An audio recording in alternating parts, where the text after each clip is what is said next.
सोचिए, जो देश कल तक आपके दुश्मन का साथ दे रहा था, अचानक आज दोस्ती का हाथ बढ़ाने लगे तो क्या आप भरोसा करेंगे? तुर्की, जिसने कश्मीर और ऑपरेशन सिंदूर के दौरान पाकिस्तान का खुलकर साथ दिया, भारत के करीब आने की कोशिश कर रहा है।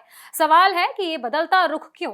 क्या ये सच्ची दोस्ती है या कोई बड़ी रणनीति? आइए समझते हैं। पिछले कुछ समय में भारत और तुर्की के रिश्तों में काफी उतार चढ़ाव देखने को मिले हैं, खासकर जब कश्मीर मुद्दे और ऑपरेशन सिंदूर के दौरान तुर्की ने पाकिस्तान का खुलकर समर्थन किया।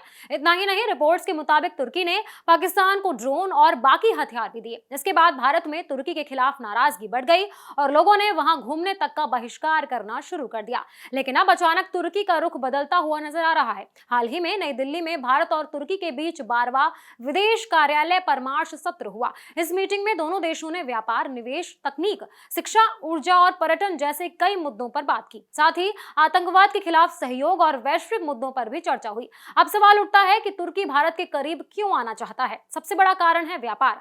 भारत और तुर्की के बीच करीबन 10 अरब डॉलर का व्यापार होता है, जिसमें भारत का पल्ला भारी है, यानी भारत ज्यादा निर्यात करता है। तुर्की चाहता है कि वो इस अंतर को कम करे और भारत से ज्यादा निवेश हासिल करे। दूसरा कारण है भारत की बढ़ती ताकत। आज भारत वैश्विक स्तर पर तेजी से उभर रहा है। चाहे अर्थव्यवस्था हो, टेक्नोलॉजी हो या अंतरराष्ट्रीय राजनीति, भारत का प्रभाव बढ़ता जा रहा है। ऐसे में तुर्की एशिया में अपनी पकड़ मजबूत करने के लिए भारत के साथ रिश्ते सुधारना चाहता है।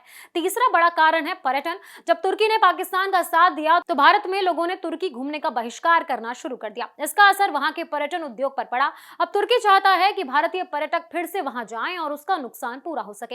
हालांकि दोनों देशों के बीच मतभेद अभी भी खत्म नहीं हुए हैं। तुर्की आज भी पाकिस्तान का करीबी साथी है और कश्मीर के मुद्दे पर भारत के खिलाफ बयान देता रहा है। इसके अलावा तुर्की के ग्रीस और आर्मेनिया के साथ विवाद है, जबकि भारत इन देशों के साथ अच्छे संबंध रखता है। यहाँ एक और बात याद रखना जरूरी है कि जब 2023 में तुर्की में भूकंप आया था, तब भारत ने ऑपरेशन दोस्त चलाकर उसकी मदद की थी। भारत ने राहत सामग्री भेजी, एनडीआरएफ की टीम भेजी और अस्पताल भी बनाया। लेकिन बाद में तुर्की ने पाकिस्तान का साथ देकर भारत को निराश कर दिया। तुर्की का भारत के करीब आना सिर्फ दोस्ती नहीं बल्कि जरूरत और रणनीति भी हो सकती है। अब देखना यह है कि भारत इस रिश्ते को कितनी सावधानी से आगे बढ़ाता है।